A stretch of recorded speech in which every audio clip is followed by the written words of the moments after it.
Hello guys, Chris here and welcome back to another video. In this one, my friends, we're gonna be revisiting the Radeon RX 6600 8GB GPU. So, back in early 2022, I first reviewed the RX 6600. It was another model from MSI. This one is from AFOX. And thanks guys at AFOX for sending it for review, by the way. And at the end of the review, I actually ended up calling it a really good value GPU. Probably the greatest value at the time, since you could actually find them brand new at $250. And everything else was super overpriced because of the mining craze, the inflations, and so on. And now you can find the RX 6600 used for around $120 to $150. This is really nice. Let's take a look at its specs next. So this is almost 2 years old. It released in October of 2021. It's based on the RDNA 2.0 architecture, and it has 1792 shading units, 112 TMUs, 64 ROPs, 8 GB of GDDR6 memory running on a 128-bit memory bus. Yep, that's the same as the 4060 Ti. And it was priced at $329 at release, which is a terrible deal for a 1080p GPU, but these days we have $400 GPUs aimed at 1080p gaming anyways. Yeah. Lastly, it has a TDP of 132 watts of power. That's very low, and this AFOX model comes out of the box running only at 100 watts of power. Now, there are some models of the 6600 that run at 100 watts. There are other models that run at slightly higher wattage, so I pushed the power limit in MSI Afterburner to plus 20%, and I ran the tests at 120 watts TDP. Finally, we're running a Ryzen 7 5800X 3D and 32GB of RAM on the test system right there. You can see all of the other specs down below in the description. And let's play some games on the 6600 now, shall we? Let's start with a well-optimized title. Those are rare these days. This is Forza Horizon 5 at 1080p resolution using TAA and the Ultra Graphics preset, but I changed the texture quality as well as the geometry quality to high instead of ultra because it was running out of VRAM and causing a few stutters here and there. And obviously, in terms of FPS, it is a high refresh rate experience. I mean, in Forza, all you need, in my opinion, is like 60 FPS locked to enjoy the hell out of this game, and we're well above that. You can actually cap it to like 120 and achieve that pretty much most of the time, I would say. And it's city time. It's dropping into the 1-teens. Wow, it's still up there though. This is really awesome performance. A little bit better than what I expected, honestly.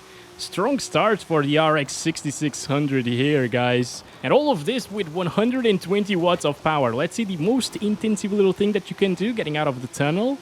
Drops our FPS to 105, so it's 100 plus 100% of the time. See, games can look good and run really well, developers of 2023. Next up, to contrast Forza Horizon 5, we got The Last of Us Part 1 at 1080p using no upscalers and the medium settings with high textures. These are actually the settings that it defaults to with an RX 6600 XT, and apparently it's gonna stay within the VRAM limits, so it shouldn't really stutter and it should be a smooth experience throughout. So far so good. Over here it's not really that intensive. Let's keep on going here. Looking at the right, everything is all right. 80 plus still, but looking back, oh boy. All right, it drops like crazy. Look at that. We're in the 50s now. Here's the thing though. This is a single player title. I think it's completely fine with like 50 plus FPS all of the time, I guess. And it should only dip down into the 50s whenever you are in a really intensive area like this one. Over here, it usually drops a lot as well. Wait a second. 60? That's pretty good, okay. We're almost in the most intensive area of my benchmark run, which is also one of the most intensive areas in the entire game. I played through the entire thing while benchmarking GPUs, and here is one of the areas that I saw it drop the most. So, looking back at the stairs, there we go, 51 FPS minimum, basically. It's definitely not the greatest experience in The Last of Us Part 1, obviously, but it's not expected anyways from a GPU that costs, what, $120 used these days? Okay, next up is Call of Duty Warzone 2, and we're playing this one at the 1080p resolution, native, no upscalings are being used, and we're using the lowest settings preset, which is the minimum settings preset, which doesn't really set everything to the minimum, but that's what we're using right here, with very low textures as well, because I tried it with normal textures, and it was stuttering. As usual, we just dropped in the Zarqwa hydroelectric part of the game, which is very GPU intensive because of all of the water here. And let's go ahead and start counting our FPS. I'm playing Plunder, by the way, and it's getting really smooth FPS, actually. This is a high refresh rate experience, guys. This game is very well optimized towards AMD GPUs. Usually the AMD cards will do much better than their NVIDIA competitors in this particular title, and we see the 6600 providing an amazing experience. Oh, there's one. Oh, hello. Okay, it's all good, He probably has friends, though. But, well, if you want to be competitive in this game, an RX 6600 is all you need, honestly. Maybe a little bit more VRAM wouldn't hurt, but it's only utilizing like 6 gigabytes right now. Still stuttering slightly. I don't know what's up with this game's optimization. They're always ruining it. With every single update, it becomes worse and worse. Also, it's possible that you will get lower FPS because of a CPU bottleneck scenario if you have something slower than the 5800X 3D, because they also broke the CPU optimization in this game. Okay. Anyway, at the end of it, we got 140 frames on average, which is really good. Alright guys, let's visit Night City in Cyberpunk 2077 next. We're playing this one at the 1080p resolution using the high settings preset with high textures, but I disabled FSR as well as motion blur. I'll also test some FSR in this one in just a little bit. Let's start counting our FPS. It's holding like 60-ish frames per second right now, but in more intensive scenarios, it's definitely gonna drop from 60.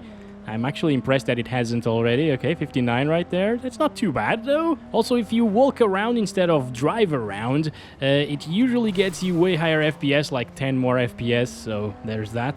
If you just avoid cars altogether, you can achieve 10 more FPS on average, which is quite nice, but you don't want to do that, probably. Goodbye, Bob! There we go. That was beautiful, my friends. Oh, yes, did he actually die? I'm not sure if he did. Anyway, this is a really intensive roundabout, and it's actually not dropping. What? No way. I really thought it would drop here, guys. All right, let's try it out with FSR 2.1 on quality for a little bit. It should stay above 60 FPS at all times. Wow.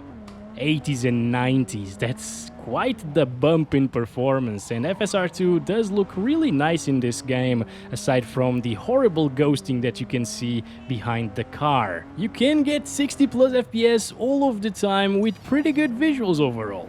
So that is a pretty big win right here for the upscaler from AMD. Okay, it's time to kill Bob once again. Goodbye! Damn it! I think I killed somebody else again. Yep, he survived. Gosh, you're gonna die now. You are gonna die. Goodbye, Bob. Let's go. Nice. And going around the roundabout, it's only dropping into the lower 80s. Now, if you want a little bit better visual fidelity than FSR, you also got XeSS in this game. I'm spending way too long here in Cyberpunk, but I'm really curious to see how much of an improvement we'll get by using XeSS Ultra Quality. In terms of visuals, it looks very similar to native res. You don't have that ghosting issue anymore, which is nice. And in terms of FPS, you get like slightly higher than native resolution. It only dropped there because of the little stutter that we got. But I think this is enough for us to stay above 60, like 99% of the time. So I think I would end up using these settings right here. The averages are so close to 69 as well. Oh boy. Anyway, yeah, it's never dropped from 60. Get out of the car, dude! Oh, it's blocked. Just gonna die, I guess. Yeah. 69 average. Perfect. Yeah. Oh my goodness, I cannot believe this. It's actually getting 169 FPS. Well, just to shut me up, it got one more. But let's go over the settings. This is Apex Legends. We're playing at 1080p using the high settings here. All right, looking at the entire map, and this one is pretty intensive, we're seeing 100 plus FPS. That's really decent, actually. Alright, guys, we're dropping. Oh boy. Oh boy. Maybe this is a bad place to drop at. I'm gonna start counting our FPS here. Ooh, it seems to be a pretty good experience with over 100 frames per second. Very, very smooth indeed. Now, let's go. Nice. We got one. Now let's try to stay alive for like 5 minutes or so we can gather some decent averages and 1% lows here, shall we? It is just really, really smooth though. You can see zero stuttering here in this game, which is to be expected. This is a well-optimized title. Go this way. There's one right here. Let's go with the shotgun. Nice, got him. Oh! And that was the last one of a squad. Alright, so I just threw my ultimate out now, guys. Let's see some huge explosions. Very, very intensive. Doesn't even drop from 100.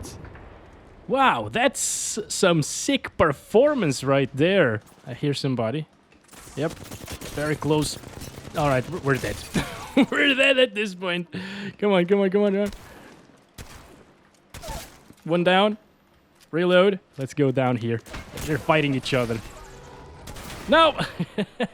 That's enough, though. 2 kills, can't ask for more than that. Next is Remnant 2 at 1080p using XeSS ultra quality and low settings. And I just included this one because it's an Unreal Engine 5 title and it runs like absolute crap. So we need to play at 1080p low with upscaling to achieve 60 plus FPS. Probably not all of the time, might I add. Yeah, come on. No, no, no, no, no, no, no. Let's go, let's go, let's go. This is good to see our FPS, you know? A lot of effects, a lot of enemies on screen. Come on, come on. Damn it! What is happening? I'm almost dead! Come on! Oh my god, such a big stuttering mess! Oh boy! That is terrifying, actually. I mean, the performance, not the enemies. Look at our 1% lows! No, that's so bad. It's also using 7 gigabytes of VRAM. At what is below 1080p resolution because it's upscaling from a lower... Oh my god, are you kidding me? Are you actually kidding me? This is unplayable at this point. Anyway, I doubt this will be popular for a long time, so I'm just gonna move on to the next game, honestly. It's a fun game in terms of gameplay, but it's just the performance ruins everything. Next up is Hogwarts Legacy, and you could say it's magic, but this GPU works quite well in it. We're playing at 1080p TAA high, and the high settings preset where it recommended low. I don't know why it recommended low, because as we'll see, it runs extremely well on high. I am in Hogsmeade getting 90 frames per second on high settings. Why did it recommend low? I have no idea. I was getting 100 plus FPS on low settings, like actually close to 200 somehow. I think they fixed the CPU bottlenecking issues in this game. And it was so damn smooth when I started it on low settings that I thought, well, now we can't have that. We want it to be a worse experience, and we want to push the limits of the 6600, and this is it. High settings pushes its limits a little bit. Anyway, flying around, dropping into the 50s at times. It still stutters a bit, by the way. Of course, that goes without mentioning. This game is kind of terrible when it comes to stability, unfortunately, even to this day. But yeah, it's getting like 50 plus FPS 100% of the time, 69 on average again. Like, can we just appreciate that? Oh boy. Anyway, you can expect a 50 plus FPS experience in 99% of the game. 60 FPS sometimes is achievable, as you can see. But if you really, really want the 60 plus FPS experience, all you need to do while maintaining the good high settings graphics, which are a lot better than medium in this game, is enable FSR2 on quality, bump up that sharpness slightly, you know, maybe 0.45 should be nice, leave it on high, and this way we should get a buttery smooth 60 plus FPS experience all of the time. Also, to get rid of stuttering, all you need to do is lock your FPS to 60 or to a value lower than your 1% lows with external software, not with the built-in cap inside of the game, and then you'll have smooth frame time graph. And as you can see, FSR makes it so it doesn't even drop from 70 FPS. You're gonna see 100% of the time 60 plus using FSR2 on quality, and with with the 0.45 sharpness, it actually makes the image a bit sharper than native resolution. Bottom line is, if you have a 1080p monitor, these are the best settings, in my opinion, to play this game with, and it's gonna work very, very well. Oh boy, my friends, this is Valorant, which is very easy to run, and we're playing it at 1080p using the highest settings and 4 times MSAA. And this is so easy to run that even with 4 times MSAA, it's getting 500 plus FPS! Oh my god. Alright, that was close. Let's start counting our FPS. There we go.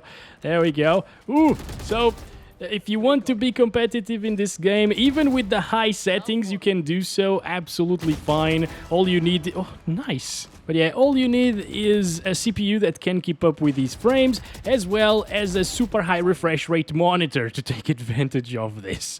You know, like 240 Hz, even 360 Hz would work extremely well. Jesus Christ! See? This is how they need to fight you. They just camp around corners, wait for you, and pre-fire because they're listening to all of your footsteps. Where's the other guy? What the... Yeah. Okay, now I just keep getting wrecked, my friends. These guys are really good. Every time I play Valorant, they're just so good. Trying so hard. It's fun. Nice, one down. Ooh. What? Did that guy just pre-fire me? Alright, nice. 3. Oh, that was close. Come on. He's just sneaking around like this, not making noise. Why do they play like this? This deathmatch. That one is even worse. She was listening to me from kilometers away. What the hell? Oh, hello there.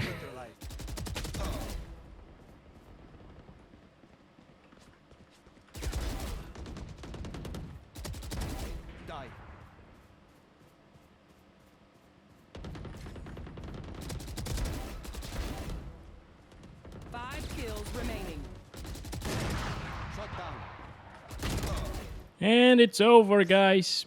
It's over. We got 36 kills. That was quite nice, actually. Next is Diablo IV, and we're playing at 1080p using native resolution, no FSR, and the Ultra settings preset. And it's actually working really well, a little bit better than I expected. I first thought of playing this on high instead of Ultra because it defaulted to high, but no, Ultra is absolutely fine, above 100 frames per second. So yeah, you can play this game absolutely fine. There's the odd stutter here and there, but that's completely normal in this one. It needs to load in new areas and stuff. And once it loads them, everything should be buttery smooth and super playable here. And also there should be more intensive areas than this one that we're seeing right here. I like to test it here because there are a lot of enemies that we can kill. That drops our FPS slightly, but you will come across like cities and stuff like that that will drop your FPS. Not to the point that it matters though. It should always stay above 60 FPS, well above 60 FPS the entire time you're playing this game. Again, I just was expecting a little bit worse for some reason. This Ultra settings, I have also seen this game consuming a ton of VRAM. It is not even using 8 gigabytes. It's really, really cool. Next up, we got Spider-Man Remastered at 1080p using TAA and the very high settings preset, which is the maximum settings preset. And this game is one of those that's actually well optimized, so we can see around 90 to 100 FPS, maybe a little bit lower than that sometimes, and a bit higher than that sometimes as well. So that is a really smooth experience here with the RX 6600. Hopefully it's not gonna drop into the 50s in really intensive areas though, and those little stutters that you see in the frame time graph will be gone if you lock the FPS to say like 60 frames per second, for example. Now over here, looking at the entire city is usually really intensive, and it's not really dropping that much. 65 right there, well, okay. Maybe it will drop into the 50s actually. Look at that, 64. Still, if it does drop into the 50s, it's not the end of the world really. It's a single player title. Now, jumping from here is the most intensive thing that you can do, and it does drop into the 50s. Look at that. But that's only in a single scenario, which doesn't really matter. You might not even come across it, you know, although you probably will because it's fun. And finally, the Central Park area. Not really dropping as far as I thought. Well, actually, it did. 64 FPS there, minimum so far.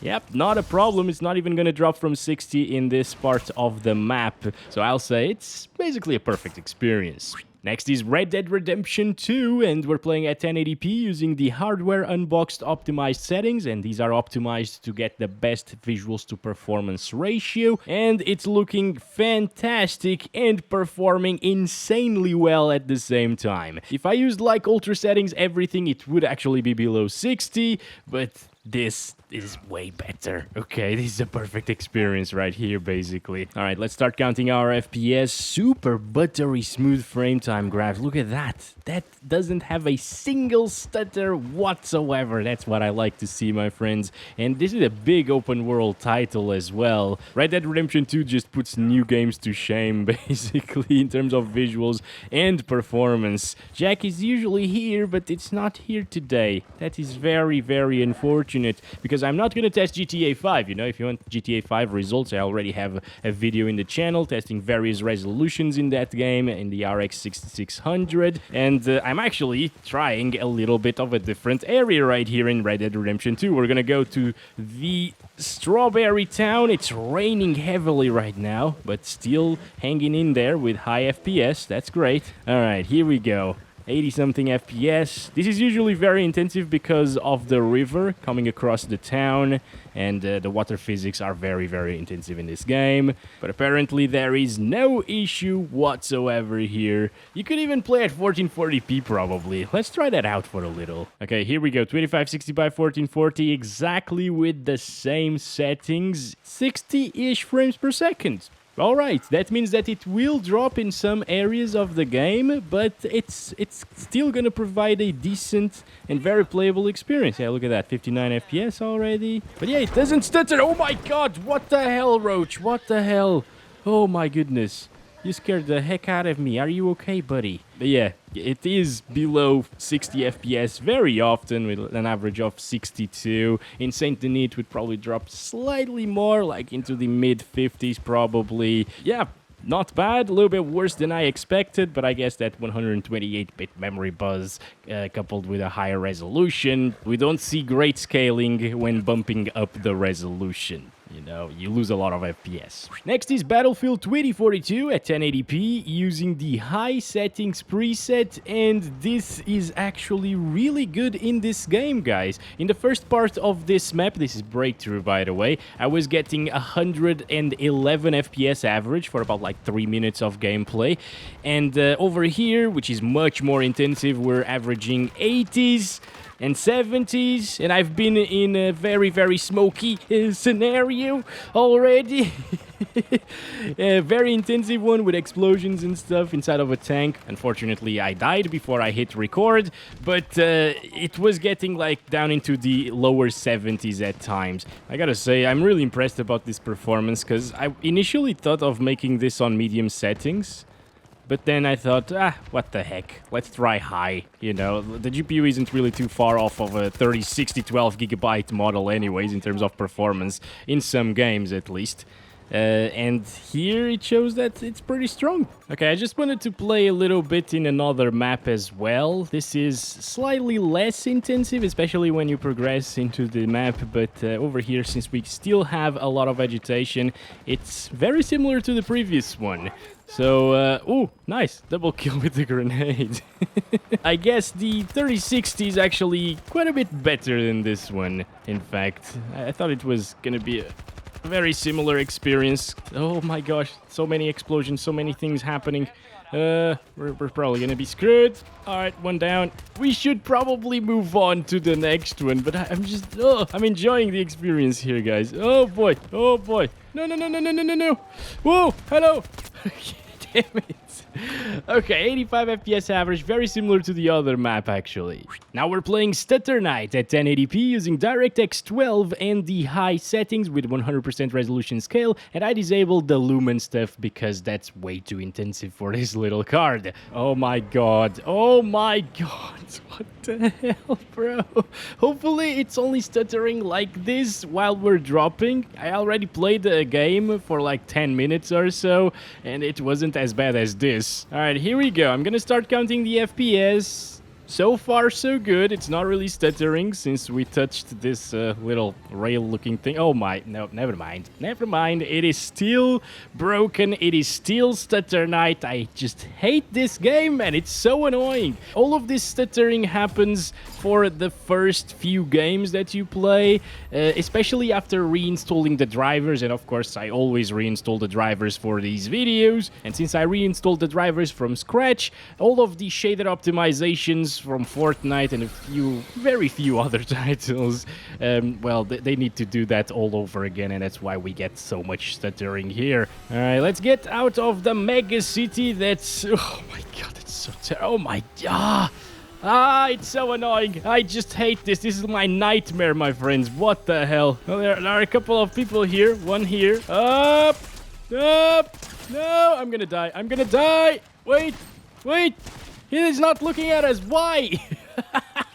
Okay, so around bushy areas, lots of vegetation. It gets down into the 70s. These are probably one of the most intensive areas since we're seeing so much vegetation, and it's still not dropping from 60. Obviously, if you want that high refresh rate experience, competitive one, you'll play at performance mode and achieve hundreds of FPS. But if you prefer the visuals, and I mean this game does look very good on high, even without the lumen enabled, well, you can have it above 60 FPS still. It's a good experience, aside from the freaking stuttering that you will need to get used to, at least for the first few games that you make. Now, another recent title, this is Resident Evil 4 Remake, and I am playing at 1080p resolution using the prioritized graphics settings, but I needed to change the texture quality to high 0.5 instead of high 2 gigabytes because, well, otherwise it was a stuttery mess, basically. Everything else is set to the preset. I just disabled motion blur, and let's start counting our FPS. With these settings, it is a buttery smooth experience. Look at that frame time graph. It's so smooth. Lovely stuff, my friends. It also looks really good, this game, and it's gonna stay above 60 frames per second. This is the chainsaw demo, by the way. I'm not playing the full game, but it gives us a good idea of what to expect in terms of FPS without spoiling anything to you guys. Oh boy. Okay, 69 FPS, 1% lows. That is absolutely magnificent. The bullets aren't enough for all of these people. Reload. Let's go. This is the furthest I have come in this part of the game, my friends. Little bit of a stutter right there, by the way. Probably loading something. Let's go. Kill them all. Slash. F. Break free. I want to break. Oh, boy. Oh. That's a very bad way to die. Now it's Elden Ring at 1080p using the maximum settings but without motion blur, and as we saw in the previous review that I made on the 6600 a year and a half ago, it gets 60 FPS locked all of the time, no problems whatsoever. It's a really smooth experience, and I'm probably gonna die. I'm gonna try my best here, my friends. I have never slain this dragon. Let's see some fire effects right now, shall we? Okay, there we go. Fire effects incoming. All good. Did not drop whatsoever. So you can play at 1080p max settings absolutely fine. And look at that power utilization as well. Since the game is locked to 60 frames per second, it only consumes around 70 to 80 watts most of the time. It's really good. Again, this is exactly what we saw in the last video. Over here, it doesn't even max out GPU usage with all of these trees and vegetation around us. This is pretty intensive, by the way. So yeah, I just wanted to reiterate that you can indeed play Elden Ring with max settings, always at 60 FPS capped. There will be a couple of stutters here and there, but it's just because of the game and not the GPU. And yeah, in case you missed my last video, here is Elden Ring running absolutely fine. Next up is Far Cry 6 at 1080p using the Ultra Settings preset with no HD textures, because you actually need 11GB or more of VRAM to run those, and DXR reflections as well as shadows are turned on. So this is ray tracing, alright? And to my surprise, it actually runs really well. I mean, AMD and ray tracing is not usually a good combination, especially compared to like Nvidia with their more mature ray tracing performance, but this is really good. You can enjoy some decent looking reflections here at 1080p resolution with the RX 6600, even with ray tracing enabled, always above 60 frames per second. I mean, this is not really a super impressive implementation of DXR, honestly, but I was expecting a little bit worse performance, and I thought we'd need to drop it from this benchmark, but instead, here we are, running DXR, ultra settings, getting 77 FPS average and 64 1% lows. And here it actually says 69 minimum. Very good, very good. Alright guys, it's conclusion time, and I'll still have Assassin's Creed Valhalla as well as Rainbow Six Siege running the benchmark runs over here while I talk about the RX 6600. Now, should you buy it in 2023? I think if you can find it for like $120, it's a really good price. Yes, you are gonna struggle in UE5 games, well, not really in Fortnite, for example, but it's gonna struggle if the games are not well optimized, and that's the case recently with pretty much every major release. But the thing is, if you want to play 2022 games and older, it does a fine job at that, and for that low price, I think it's definitely worth it. The 8GB of VRAM can be a limitation sometimes, as we saw in a couple of games today. I needed to lower the textures a little bit, like in Forza, the latest version of Forza, as well as Call of Duty Warzone, but it's a trade-off that I'm willing to make when the price is right. And the price is right for this card right here on the used market only. Because brand new, it still goes for over $200. So for that price, you might as well stretch your budget a little bit or save a little bit more and buy the 6600 XT or even the 6700 or 6700 XT. And I think that 6700 XT at around $300 or sometimes even lower brand new is where the deal is at. Also, this AFOX cooler did a really good job of keeping the card cool even in a 28-degree room temperature. That's Celsius, by the way. So I can safely recommend the AFOX version if you find one of these. Thank you very much for watching this video. Don't forget to like and subscribe if you haven't already, and I'll catch you in the next one very soon. Love you all. Bye-bye.